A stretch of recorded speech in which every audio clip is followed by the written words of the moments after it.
जो रिकॉर्ड कर रहे हो हाँ मेरे में पारा बहने था ठीक जरा सा घूम कर हाँ बराबर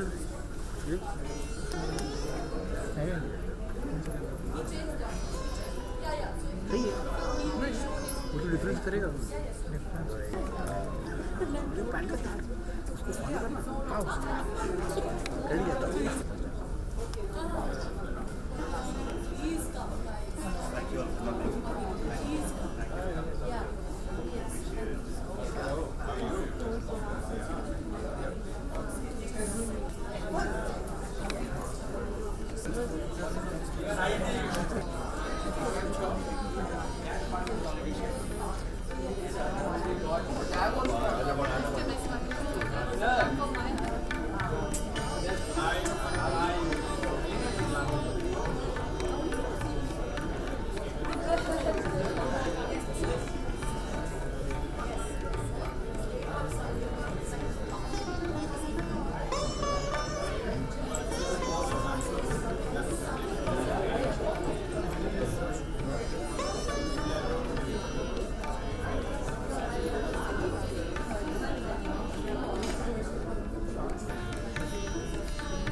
वही सर क्या है मैं जब कैमरा बंद करूँगा तो फिर उनका ही बोलेगा हाँ बंद चालू करेंगे फिर चालू है वही है पर अपने को वैसा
Hear me? Yeah.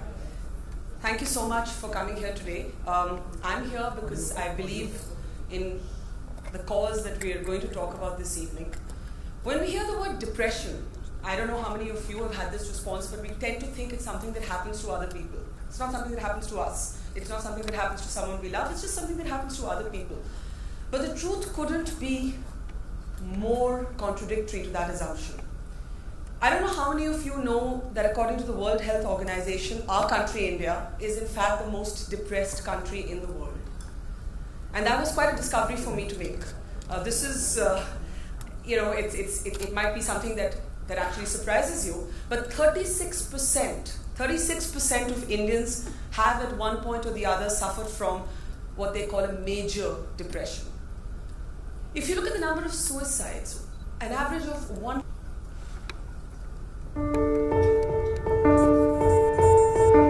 But I woke up one morning just feeling empty, like this pittish feeling in my stomach. I woke up like feeling directionless. I didn't know where to go, I didn't know what to do. I had these bouts of feeling so low that I'd just start crying at the drop of a hat.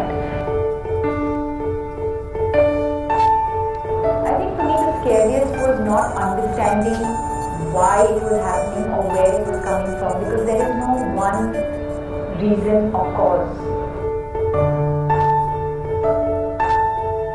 I think first of all I would not have been able to do it if I didn't have this support system. If I didn't have my mom, if I didn't have my friends, if I didn't have my father who spoke to me and said it's okay to go to a doctor, it's okay to go to a psychologist, it's okay to go to a psychiatrist, and it's okay to take medication. I chose to speak up, I think, is because if in doing so, if I can impact even one life, it's something that I've been through and something that I could deal with because I had a fantastic support system. You're not the only one. Don't feel like this is only happening to you. And that is I think one of the most common feelings that people will go through. They're going to feel like, ये मेरे साथ क्यों हो रहा है, and why is this only happening to me? Realize that we're all together, we're all in this together, and most importantly that there is hope.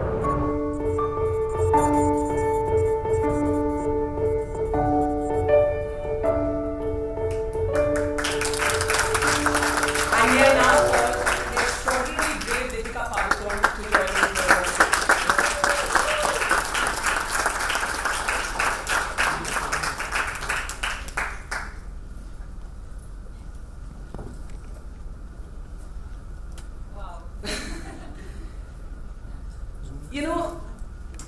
I want to understand what that moment was when you decided I have to talk about this.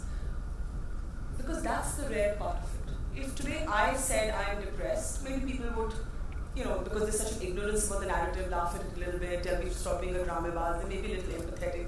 But for someone who's in the public eye, like you, about whom there will be 1001 theories, cynical theories also, or maybe she's doing it to promote a film, or what does she have to be depressed about? You must have heard all of that, and yet there was that feeling that I have to talk about this.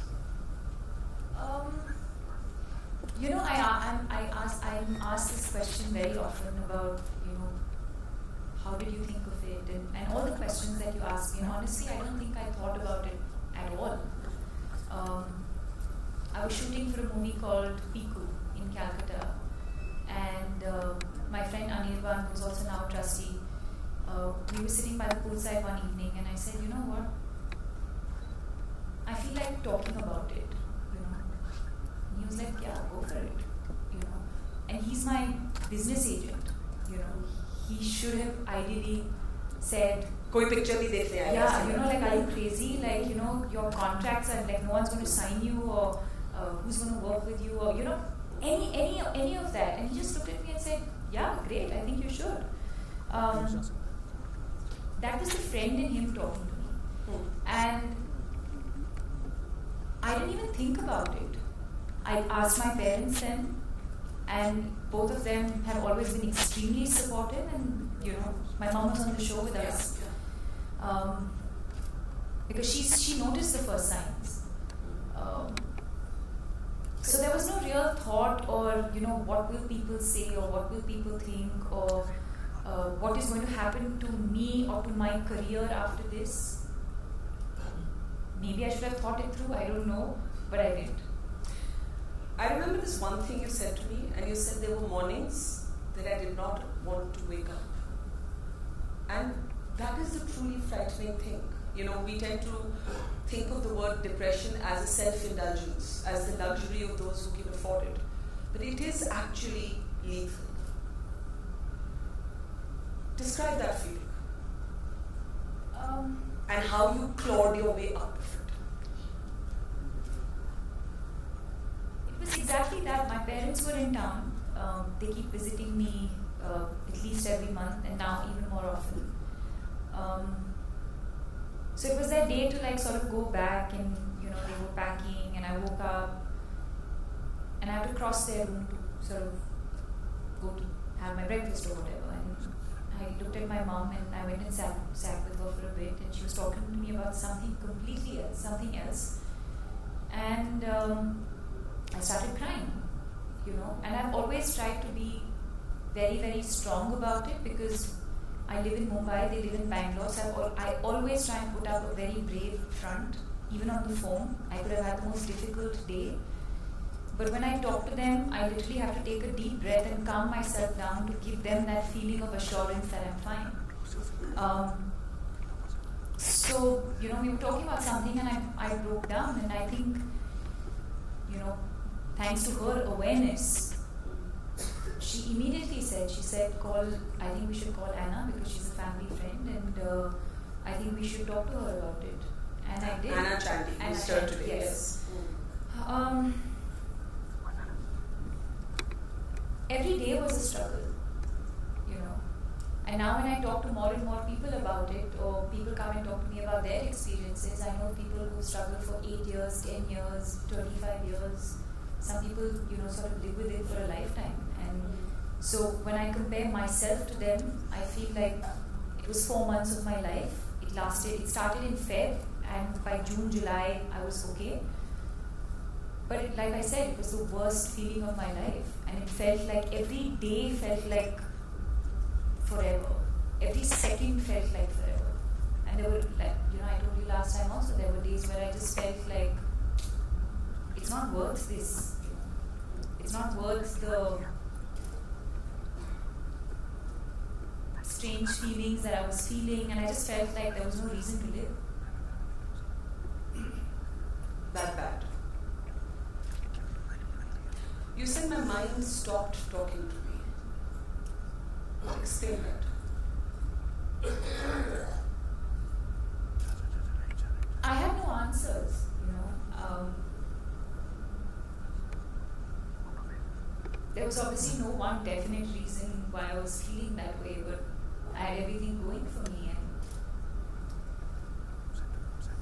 there was no one definite, you know, reason. And I think the most difficult part was not being able to understand what was happening. And that's when you decide to see a doctor, because they're there to help you and to tell you why certain thoughts, why certain feelings, why you're feeling a certain way. But until then, until I decided to reach out, it was my own struggle and my own battle. And of course, there's, you know, you have friends and you have family and you have everyone who's there with you constantly, and they'll always tell you that you'll be okay. But it's hard sometimes, and you know, you sometimes feel like they don't understand what you're going through. People who you're not very close to will always be like, you know, stop it now. Come on now, you know, like, let's watch a movie. You know, let's go out, let's do something. Stay over, sleep over, something. But no, you don't feel like doing it. You don't feel like. Maybe sometimes, you know, when you're on a high, when you feel normal, it's not a constant feeling. You feel high and you feel low, and when you feel better, you feel like going out, and you reach somewhere, and suddenly in a room full of people, I could be sitting here right now and feeling completely lost. It's strange. And I think the scariest part is you don't know when it sort of creeps up on you. And it's, for somebody like you, it must also be about wearing this face for other people. You know, I remember we spoke about how you would lock yourself in bathrooms and have a weep and then go out and smile for the cameras. Airports were particularly debilitating. That sense of loneliness sometimes or isolation hits you most in a crowd sometimes. Aircrafts. I had to sort of calm myself down on aircrafts. You know, I'd be at an event somewhere because there were prior commitments. I had to be at some launch somewhere, and you know, they're asking all kinds of questions about your work, and that's amazing. But inside you're thinking something else, and you don't want to be there. You don't want to, you know. My manager Karishma was with me all the time, and I remember the one thing I said to her was, just don't leave me alone anywhere. You know, just make sure you're with me all the time, because even if it was just about crying, of saying something, she was there to listen to me. When I was traveling on work, and when I was when I was at home, my mom was with me all the time. They would take turns because I have a younger sister who's also in Bangalore, so they would take turns, and mom would come, go back, their dad would come. If they could, they'd all come together. My sister was like, "You'll be fine, don't worry." But that is the average response, and that's the average response by completely well-meaning people who love you, or your friends and family also do not necessarily process depression. See, what's peculiar is that you look at depression as very differently from how you see a physical ailment. So if somebody has tuberculosis or diabetes, you don't think it's that person's fault. But if somebody is depressed, it's that person's fault. Did you go through that? No. Or did you hear snide whispers about it? No, because I don't think I shared it with too many people in the first place. So I would try and deal with it within like the few people who knew about it, within my doctors, my family, and a few of my friends. I didn't really tell too many people. Now it's different. Now that I've come out and now that I've spoken about it, now it's different. But now people are also a lot more sensitive to. I've also seen a huge change. Nobody ever says like, "Oh, I'm depressed." People think, or even if they do, they kind of take it, they sort of like adjust and kind of take it back. They're like, no, I didn't mean that. I mean, it's just been really hard.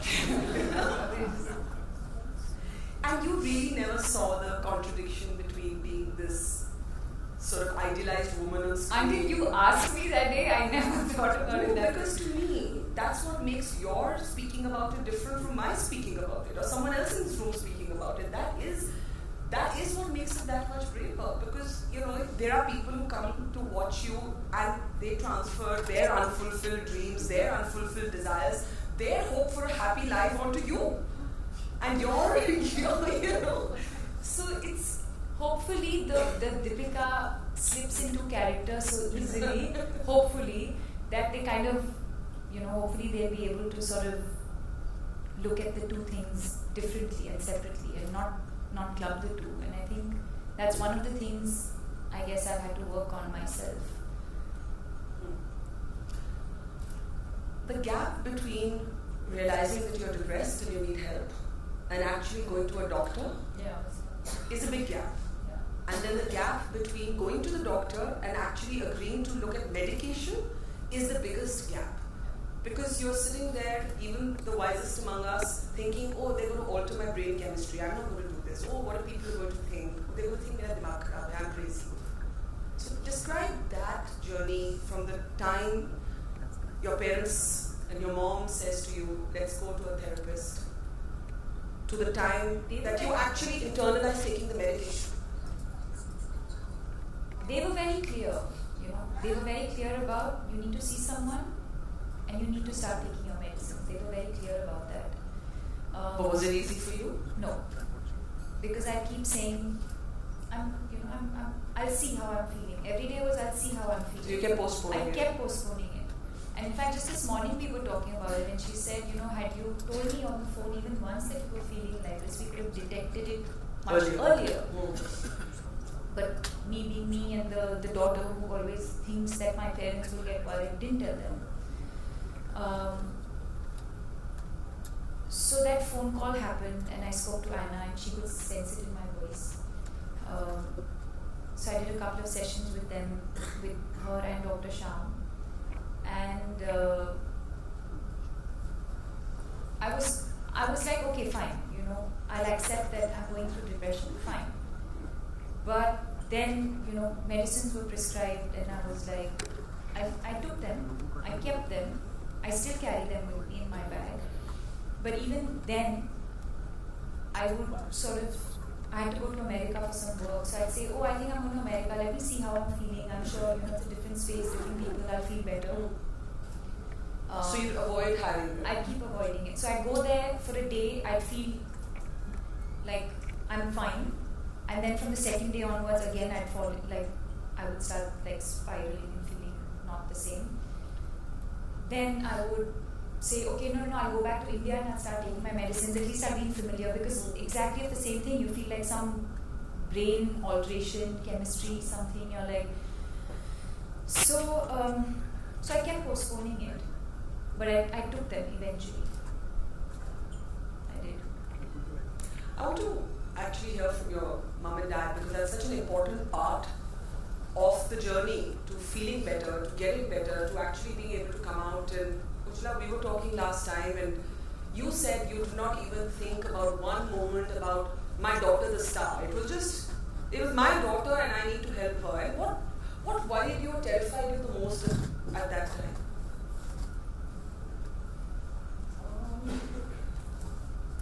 No, she's normally a very happy person, and she's strong enough to face all the challenges that her career or industry keeps throwing at her. But I could sense that something was not okay because she kept breaking down. No, Dealing with the stigma. It never once occurred to me that she's a movie star, and it never once occurred to me. She was my daughter, and I knew she has to be treated and she has to get all right. That was my priority. But you did feel the media would be cruel. And when the medication, if it all needs to be done, to be taken, then when to go to a doctor. So for us, I think our health was the most important thing, and we didn't interfere too much other than being there for her whenever required. But was it difficult to internalize my daughter is depressed? Like sometimes people confuse depression with sadness. Is it also about the fear of losing people? You have to wear a mask. Strong people especially believe that they are in control, and the loss of control is a truly terrifying experience, to not be able to control your mind. I mean, did you ever think, like your mom is saying, I told you if you hate your work, just quit. I mean, did it ever come to that? Did you say, why just don't want to be here? I'm not a quitter. Fortunately or unfortunately, I'm not that person. So that I don't think that thought really, take a break, maybe.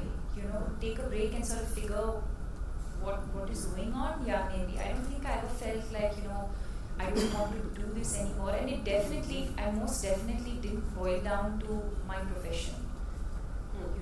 I was very, very clear that it had nothing to do with the work that I'm doing or the profession that I'm in or the industry that I'm in.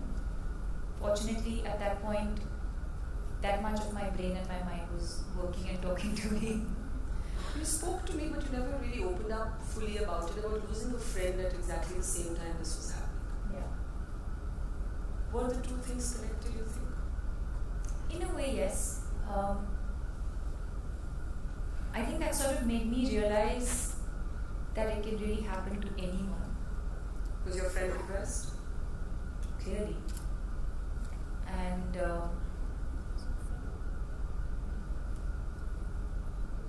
I think it just made me realize how common it is, and it made me also sort of way more sensitive to his mother later. And, in talking to her or in dealing with her or interacting with her. What happened to him? I don't know. He was a friend of a friend, so I don't know the details. I don't think it's right for me to sort of give out any information about what really happened, but clearly he was depressed and probably didn't seek help at the right time. Coming out with my experience and my story, because if you can, in the position that I'm in, if I can help people and in a positive way, then why not? What was the most frightening feeling when you did go through this depression? You said there were days you didn't want to wake up. You said my mind was not talking to me. I think you said I had this pit in my stomach all the time. What was the most frightening? Was it kind of this double life of having to, sit in a hall like this and smile, and was it the sense of loneliness and isolation? How would you define it, if you could? Not understanding what was happening. It was, of course, those were all the physical symptoms of feeling that pittish feeling in my stomach, or not wanting to wake up, or crying all the time, or just feeling don't feel like eating,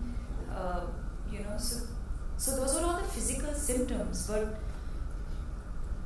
what I would feel really hopeless about was not being able to understand what I was going through. Today, because I read and I'm aware, I take care of myself. And if I feel like my breathing has changed, or if I feel any kind of symptom, it could be one out of the 5 or 10 symptoms that one might feel. I remember you told me I was gasping for breath at times. Yeah, I keep like trying to, it's difficult to breathe at times. And on those mornings when you said I woke up and I said, why have I woken up? I didn't want to wake up. Before you sought help, what made you keep going? Because if it had reached that point for you, then I don't even know if I want to live this life. It doesn't make sense to me anymore. That to me sounds the most terrifying.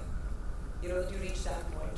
Then what makes you get up and get out of that bed and still get on with the day? Because I was not going to give up. I was just not going to give up. And I had faith in the fact that I had people around me. So even if I reached a point where I could not do it on my own, which is why I made sure my family was with me and I made sure my friends were with me, because if I can't do it, I know they will help me do it. Let me just ask your mom, and I want to actually then, we are going to call a couple of other people who are coming up today, I think moved by Deepika to also talk about the journalist, now works in a corporate house. And hi. Please come. It's really cool. Yeah, can we do something about that? Oh.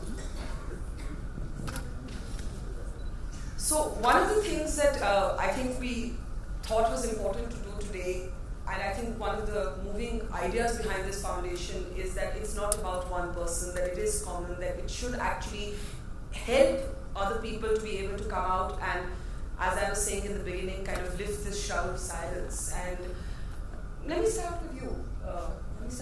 When you were telling me that your sister is actually just a bit closer. Your sister was a psychology major. Yes, that's right. And that didn't make it any easier. It's not like you had a sister who understood this, and so it was going to be easier to talk about. And what happened to you? So, what happened to me was I've always seen myself as a hugely in control person, extremely confident.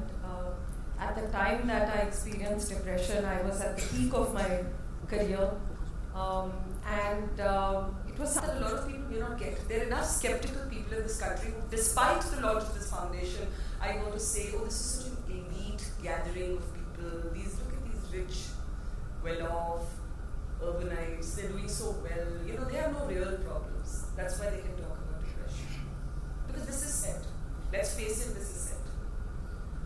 What did you go through? Rebecca, I don't drink. I've never touched alcohol. But I have a lot of friends who drink. So when I hang out with people who drink, after a certain point of time, I have a feeling of isolation. Because I think that, either I don't understand them or they don't understand me. I think depression is pretty much like that. The world is divided between people who are depressed and people who are not depressed. And everybody at some point of time has gone through depression. People have acknowledged it, some people haven't acknowledged it. But I think the big worrisome fact for everybody, like today is a very globally connected world. People really go out, everybody's sitting on Twitter and Facebook. At a time when I had depression, I had depression when I was 16 years old and I tried to kill myself twice. And I didn't... You know that you just said this, like, you could buy my clothes in the room next door. Is it that, are you able to really be matter of fact about it? I mean, it's you tried to kill yourself twice. Twice. And how? What happened? Once I overdosed on compost because somebody said that, you can take about 20 and you'll die. I took about 40 and nothing really happened. They didn't pump out my stomach. But I think it was a very simple thing. I was always a very good student in class. My parents had a lot of expectations out of me. I used to do theatre, I used to do drama, I used to play sports, I used to do a lot of things. I was an overachiever when I was very young. And I think what happened was, one of the key elements of depression, and it hits people, I think depression hits people who are nice. and depression hits people who are sensitive. And I think people, for me, my big thing was at 16, I was having existential crisis. Crisis about what I'm going to do with my life. Is this what I'm made for? Because I think my depression was kind of triggered by two things. The fact that I grew up in the suburbs of Calcutta, I had a protected life, and then when I came into the city, I understood that it was not a place that I wanted to be. So there was a geographical displacement that caused the depression. And the second thing was, I didn't believe in the education system in India. I thought it was like an arranged marriage where your parents push you to be something that you don't want to be, and at that point of time I could not find any escape. And because my crisis was isolated and I couldn't talk about it because everybody would say it's self-indulgent. Yeah. You're a good student, you scored 97 in maths. What reason do you have to be depressed? So I didn't talk about it for the longest time, and that isolation created a lot of fear.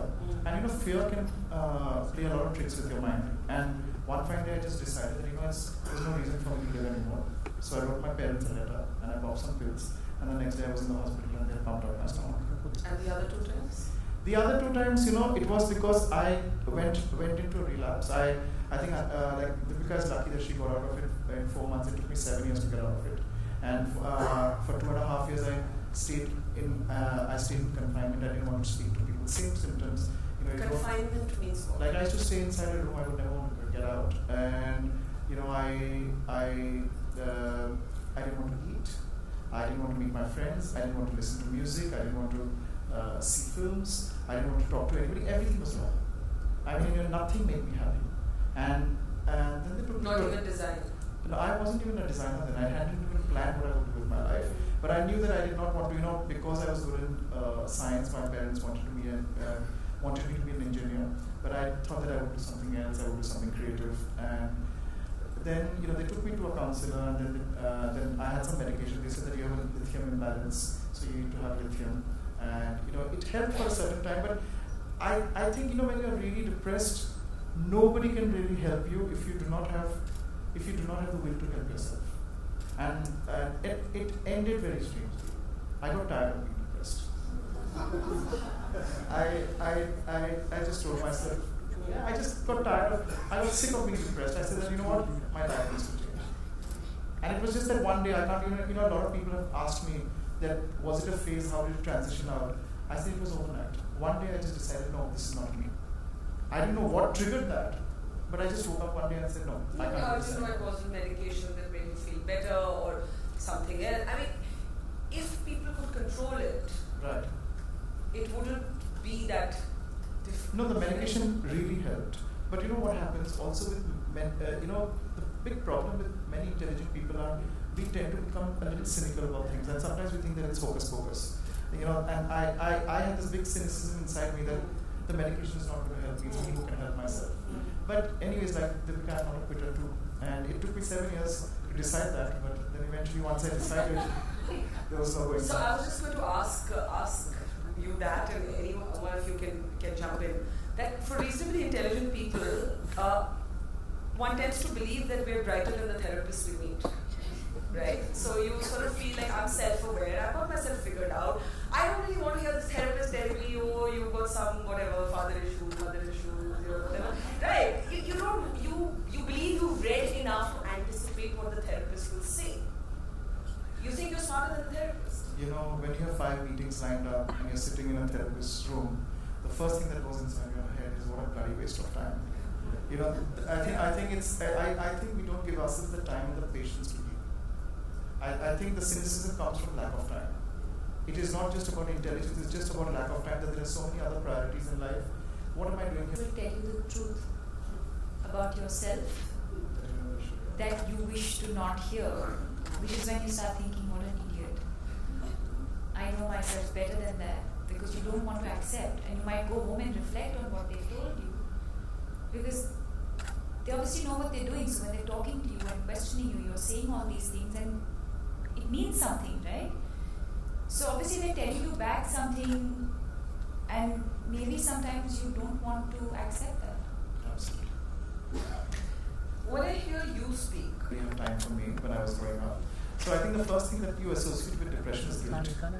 Everybody starts blaming each other, and everybody starts blaming the system, that, you know, this is one of the reasons why it's happening. Also, I have to address something that you said about your friend, ma'am. You know, what happens is, the big problem with depression is that we still, many of us who go through depression, we still think of it as very self-indulgent behavior.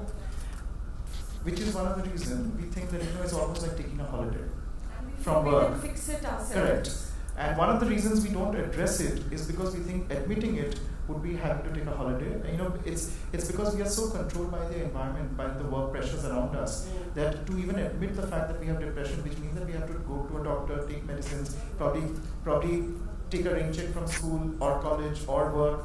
You know, a lot of people just don't do it out of sheer guilt. You know, because many people can't handle the fact that, you know, they're probably calling too much attention to themselves, or probably the fact that, you know, that it's just self-indulgent behavior. Did you feel that? Yes, it isn't. You know, to a lot of people who go through depression, their worry is not themselves. Their worry is how they would affect people around them, and which is one of the reasons you drive yourself into more isolation, and which is one of the reasons, you know, it becomes like a vortex that and finally when you have no one, like, you know, I was while we were talking, but I was thinking about Alexander McQueen. He was at the prime of his career when he killed himself. And a lot of outsiders, you know, every single celebrity all across the world would give their left hand and their right hand to be clothed in his outfits. But then he gave up his life, and, you know, at the morning when I read the news, I was just thinking that I wish I knew what was going on. Maybe he didn't have a friend or a support system who he could tell that, you know, I needed some help. Deepika, did you judge yourself? I mean, I think this is something interesting that Sabya is saying, that, you know, you kind of feel like, come on, I could do better than this, or I'm going to make it even more complicated for those around you. And, you know, you therefore then try and handle it yourself instead of reaching out for help, and then therefore it all multiplies. Yeah, it definitely comes with some amount of guilt, where you feel like, you know, if you ask someone for help, or that they then need to put their lives on hold, and their routine gets disturbed, and that they have to take that time out to take care of you, when you actually feel like, no, it's fine, I'll take care of myself, I'll do it myself. Like for my parents, you know, I'm sure that they were more than happy to, I'm their daughter at the end of the day, and I'm sure they wanted to be there for me. But every morning I'd see my mum and feel like she's missing her gym routine, she's missing her, you know, whatever, the life that they lead in Bangalore. So it does come with that. Or, you know, if I wanted to go and see my friend who lives in Andheri, I'd have to, you know, he'd be in the middle of work and he'd be like, no, I'll come and see you. And I'd be like, no, I'll come to Andheri. And I was not going to make that trip. And him coming all the way to see me was like, you know, I'm inconveniencing him. So, yeah, I mean. Yeah, and, you know, also there's another thing. I'm sure Deepika at some point of time it must have hit you. See, I have a sister. She had a perfectly normal life. You know, also when you have siblings, sometimes, you know, I'm the older brother.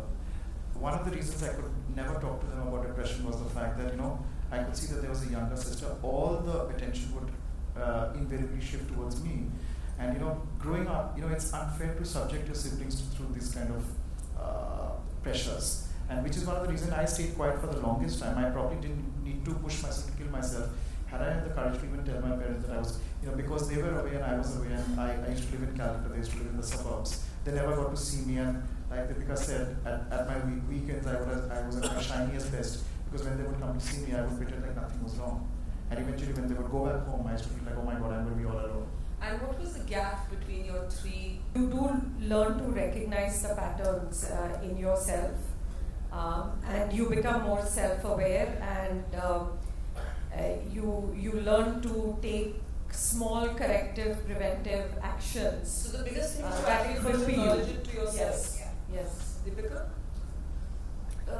Yes, and I think like Brinda said, you're more aware the second time around. So am I scared of a relapse? Of course I'm scared of a relapse. But I think I'm way more aware of the symptoms. You know, I take care of myself a lot more. So I think awareness has a lot to do with sort of avoiding that situation again. Sabya, you seem to suggest that even all of us feel that it's self-indulgent of us to be depressed. that what we actually on the one side want to dispel this notion that depression is about self-indulgence, but the biggest obstacle is to first convince yourself that you're not being self-indulgent. So how did you convince yourself that you're not being self-indulgent? Did you ever convince yourself? Professionals will tell you that it can happen to absolutely anybody. Correct me if I'm wrong, but I think it can also be biological, hereditary, and all of that, chemical imbalance and all of women that. are twice more likely than men to be depressed. I don't know. Of late, I read that men are more likely. Oh, but maybe women are able to say I think women just, maybe there's more cases of because they're able to women report. Yeah, because women come out with it more. But if I'm not mistaken, I think men are more prone to depression. I think again it's a reason where men feel that they can handle it, or they should not actually, admit to an emotional issue. They have to be strong for whether it's for their family or whether it's for anyone else. But they feel that they can fix it. Yeah. I just want to ask you a last question before we move on.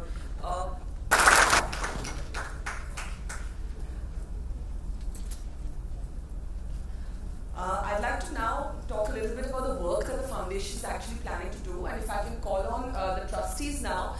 Precisely why we need everyone engaged and involved. So your final sort of message to everybody watching this, not just in this room, it's being live streamed, it's going to go across channels. So I think it's really important that we take this moment to get your message there and about pain and healing especially. Yes, I think it's high time we address the issue. I think for us as individuals, it's high time we accepted the truth. And for all of us, it's very, very important to sort of be a little more aware about the issue itself, about mental health. And most importantly, I think be aware of the immediate people around you. Because we can sit here and start a foundation and talk about it. But if we really want to make a difference, I think we all have to do this together. Well, more power to you and more power to all of you. Thank you so much. I want to thank all of you for joining us this evening. Thank you so much. Your being here means a lot to us, and especially Prasoon and team Spice. And I would keep observing her and keep suggesting to her that maybe we need help. The first thing she would say is, you're my mother, so you stick to the mother's role. You're not my therapist.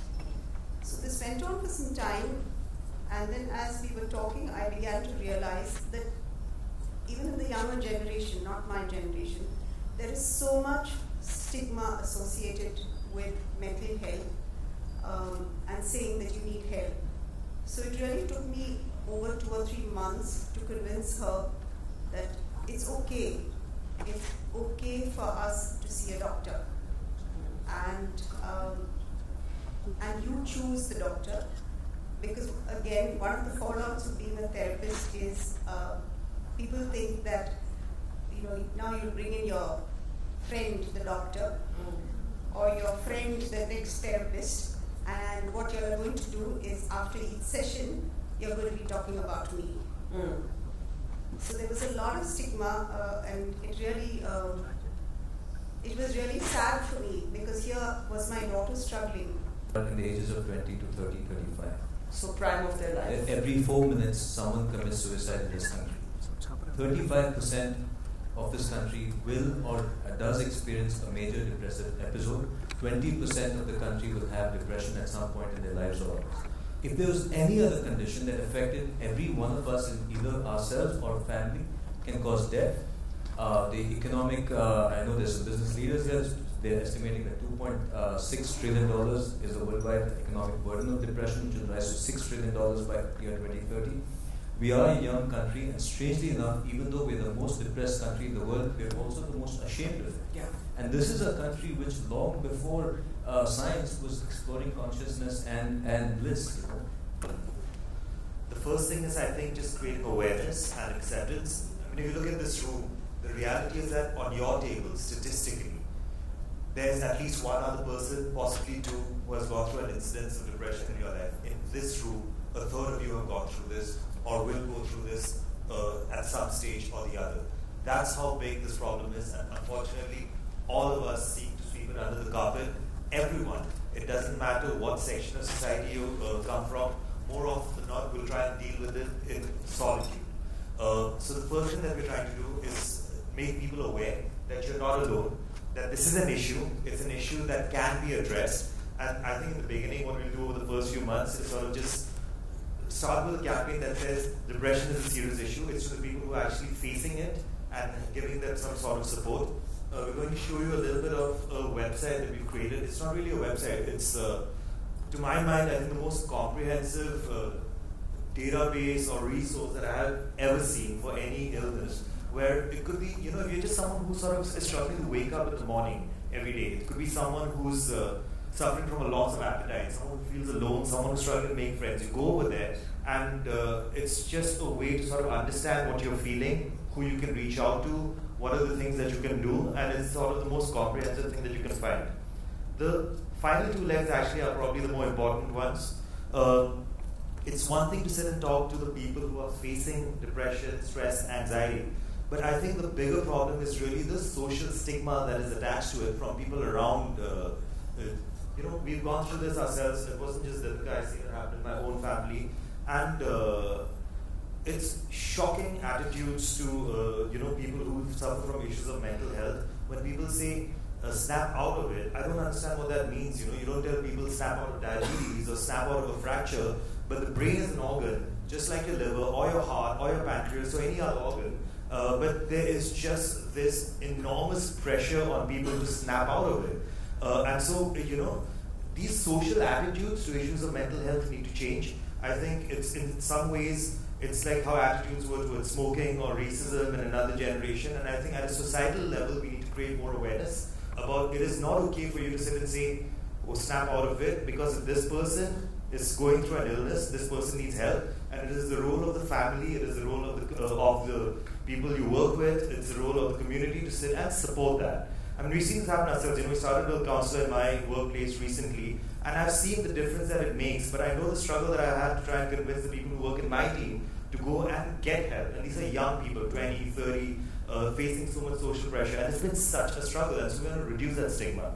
The final thing that we want to do is we want to identify what are the best sort of initiatives that are happening across the country, partner with them, try and scale them up and take them national, and or try and sort of work with people at a policy level to try and effect change.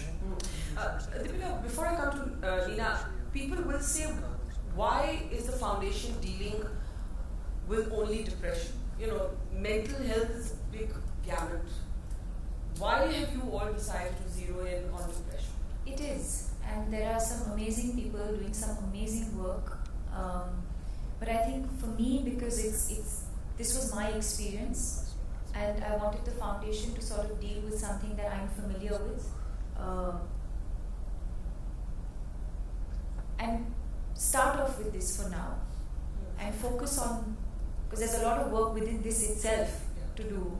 Within stress, anxiety, and depression itself, there's a lot of work to do. So I think as a foundation, this is what we stand for, and this is what we feel for at the moment. And because of my own personal experience, I think it really stems from that. I don't think I have enough understanding as an individual about, other sort of issues. Yeah. So I think one way to understand it is that there are certain illnesses that one would call severe mental illnesses, something like schizophrenia, for example, which affects about 1% of the population, and there's no doubt that they are underserved, and we need a lot of help in that area. And there's some wonderful NGOs like the Banyan that's doing work for them. I think we have something. We have some of them. However, I think it's important to realize that the biggest mental health challenge for our country and for the world is depression and anxiety.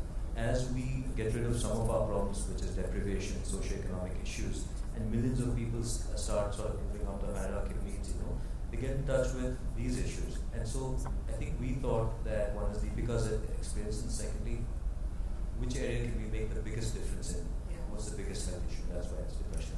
And can I ask you, Nina, to now actually introduce the website?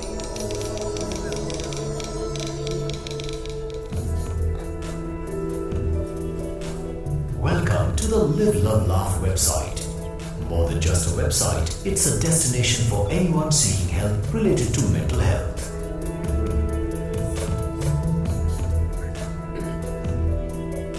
When you visit this site, you will immediately connect with the simplicity in language, the visual style of presentation, and the ease of finding just what you want. The Live, Love, Laugh website was inspired by the personal experience of its founder, Deepika Padukone. Now let's go on a quick tour to discover the amazing possibilities with this website. The homepage greets you with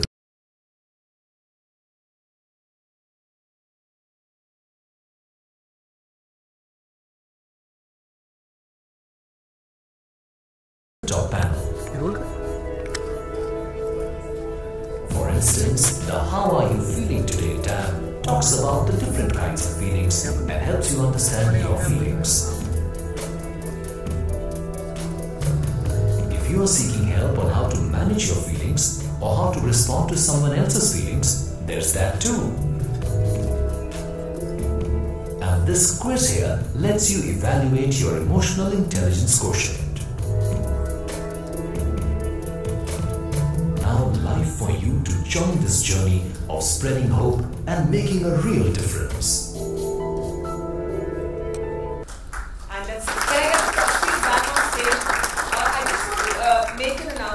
A very special announcement before I introduce and call upon the Chief Minister to come and join us.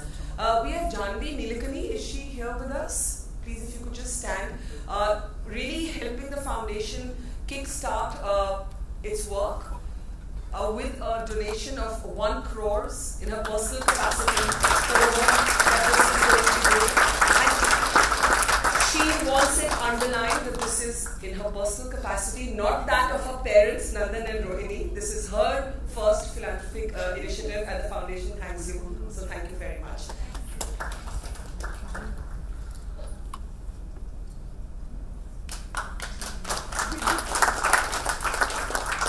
And may I now call upon the Chief Minister, Devendra Fadnavis, to please join us and say a few words.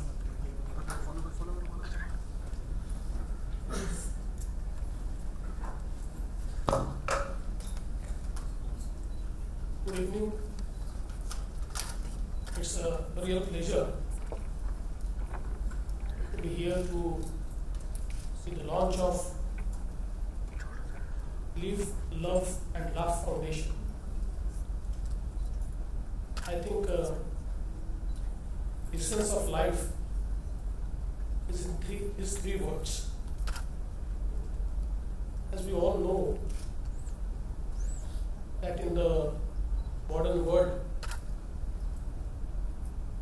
when you talk to anybody, the common word you hear is stress. I am under tremendous stress. Everybody experiences this stress sometime or other. People have their own ways to deal with it. But there are many people who really don't know how to deal with it. They have no one to talk to, no one to share, and I think they really need help. I was just talking to people from police, being also a home minister. I was asking them, what calls do you get on 100? So interestingly, they told me that every day they get many calls on 100 who actually don't have any complaint. But just because those are senior citizens and they don't have anybody to speak to, they call on 100 and try to speak with the police person. I think here lies the element of stress, and I think in our country, if we talk about psychiatric help, it is stigmatized, and people start talking things about you. But I must tell you how deep this problem is. After the farmers' distress in the areas of Vidarbha and Marathwada, the government announced a series of packages, and still we found that the suicides are increasing. So we thought that we should make a house-to-house survey in Yavatmal and Usmanabad. And in these two states, after the survey, we could find out that 40% of the farmers are under extreme stress. And I think that more than the packages, they require somebody to assure them or reassure them that they exist, they are wanted, they are welcome, and they should live. So recently, without announcing, we have started placing few psychiatrists in our health centers so that some counseling can be done. We request you to stay. Before I get the trustees back on, I must ask you one question. How stressful is life in politics? You know it more. Can we give you the stress? No, seriously. It's quite stressful. It's quite stressful, and I think every day is a challenge. And in our country, when you wake up and when you look at the newspapers and media, there's it's a challenge of yesterday.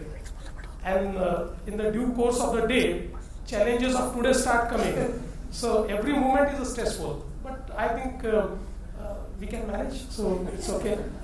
Can I get the trustees back on and to felicitate the Chief Minister? Please.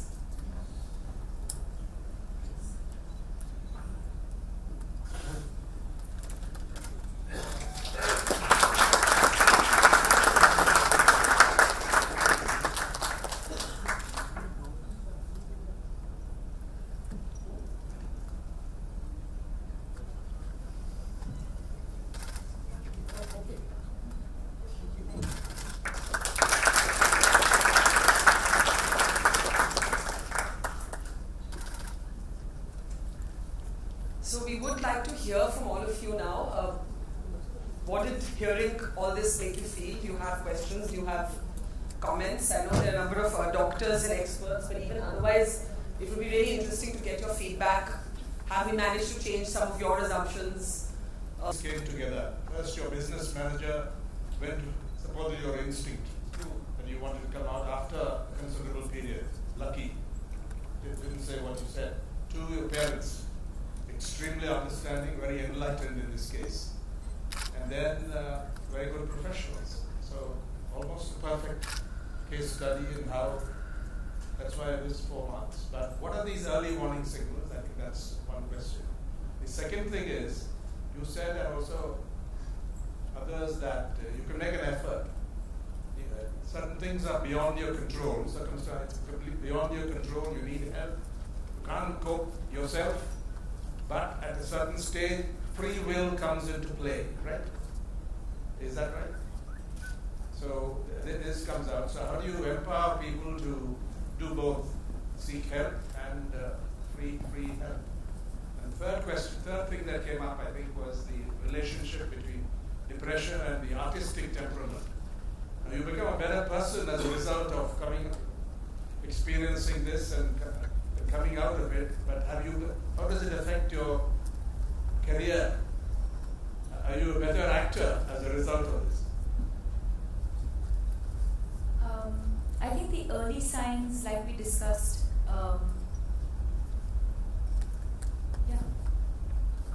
So I think there are two things. One is early signs of the condition and prevention of the condition. And we are hoping that we can do both. So in terms of early signs, of course, there are certain classical signs and symptoms, and if we can educate people and spread awareness, they'll know when to seek help. And the second thing, though, is this is definitely a preventable condition. If in the next phase, we want to have large-scale awareness programs at the level of schools, institutions, and parents. Because there's a lot of research saying that if you teach a child emotional intelligence, if you teach people to take care of their body as well, if they pay attention to lifestyle. Looking at interlinking the two. Subconsciously, if it's happened, probably. Has it made me a better person? I mean, earlier Sabyasachi said that it happens to nice people. Nice and sensitive people. Nice, I don't know. I'm definitely a very, very sensitive person. But what this experience has done for me is actually made me even more sensitive. I don't know if that means anything. I think it definitely develops empathy. I think when people go through depression or anything like this, they become more attuned to their feelings and to the feelings of others. So there's definitely that. And in that sense, I think depression is unlike any other illness because it is transformative. To go through an experience of depression, to come out of it, changes one as a human being, which I think can happen in any suffering or any challenge, but happens a lot with depression and anxiety.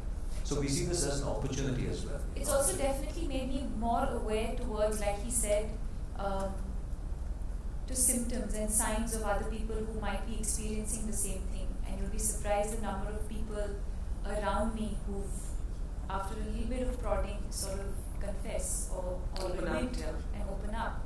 And I think that's something for all of us to sort of take back from this evening, is sort of to understand what the symptoms are within your own homes, within your your setups or your offices. It's very, very important to detect something that's different, or some people most often around you, and you kind of sense. So be alert to So be signs. alert to these sort of signs and symptoms. Kiran Mazumdar, sure. Can we get it? I think this is something which should be rolled out across the country, because you know that depression is not locally organized groups. Where they can meet once a week or once in 10 days, share experience. I think that can make a lot of difference. In your personal space, do you think it had anything to do with the incredible highs and lows which got you into this kind of a spell? In which case, obviously, you go for counseling, the doctors advise all kinds of medicine.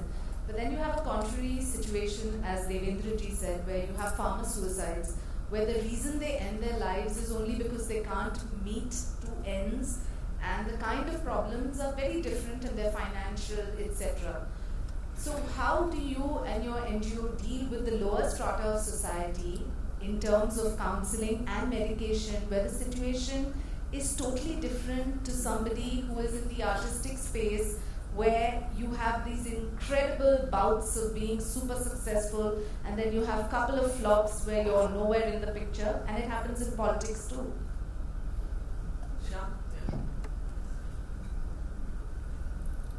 One way of looking at it is that see what is happening and probably lend support to this. Just 2-3 things, not questions actually. Taking up from where Mr. Skruwala spoke about the wording, I think, getting the drift of what he was saying probably is, like you mentioned depression, probably a mention of sadness would also help. Because even today in India, when we speak about families, and families which are more of, little conservative, if a kid opens up and says, oh, I have depression, probably the grandparents will be saying, अरे ये क्या है? हमारे ज़माने तो में ऐसी चीजें थी ही नहीं, हमें खेलने को भेजते थे, काम करो बोलते थे. The parents would probably say, oh, look at your grandparents, what will they say? What are you talking about? Finally, when you say, okay, mom, I'm a little sad, she would probably open up to you and start talking to you about it, take you to the doctor. So maybe that mention of sadness, because making it a little easier on the word of sadness would help everyone. Yes, of course, as Mr. Sabyasachi said, that coming from the glamour industry as you or him, and as the Honorable Chief Minister said, politics for him and just starting off for me, it is a daily thing. You wake up to papers or channels writing about you, and according to the media, we still don't know. Both of us don't know whether we're together or not. But we were in Marathwada, and I remember going and visiting these houses of farmers who've given up their lives. You would not believe these farmers are not more than 23 years of age. They have, if your dreams are not big enough, and if they don't fear you, they're not big enough. You're supposed to be ashamed of yourself that you're not dreaming big. And this is not a very idealistic thing I'm saying. We need to dream big, and today I really need you all to go out there. And I offer myself for any help I can, because you all need to make people realize it's nothing like it's not meant to be. It's always, it's made.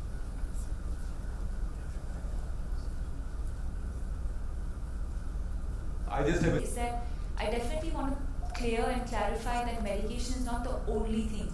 It's one of the things. Correct me if I'm wrong. At least for me. So there's a lot of other things that you need to sort of work on along with taking your medication. So it's not that you continue doing whatever you're doing or whatever that your doctor might tell you to do, or your psychologist will tell you to work on yourself. You need to do all those things like your, yoga, your meditation, or your lifestyle, and these are all the things that you need to work on, and medication is one aspect of it. And from the medication point of it itself, I think it's very important to be honest and open with your psychiatrist, and that it be administered and monitored correctly. That's very, very important if you want to sort of.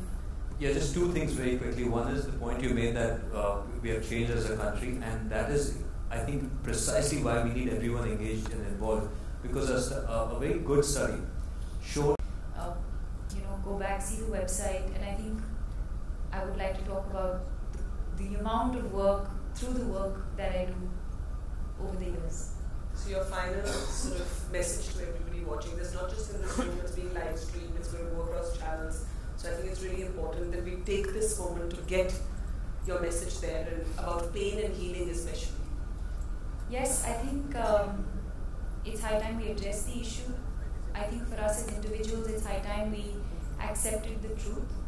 And for all of us, it's very, very important to sort of be a little more aware about the issue itself, about mental health. And most importantly, I think be aware of the immediate people around you. Because we can sit here and start a foundation and talk about it. But if we really want to make a difference, I think we all have to do this together. Well, more power to you and more power to all of you. Thank you so much. I want to thank all of you for joining us this evening. Thank you so much. Your being here and means a lot to us, and especially Prasoon and team, Spice, every media and family, all our families. I think a lot of our time has gone into this. So each and every one of you for supporting us. Thank you.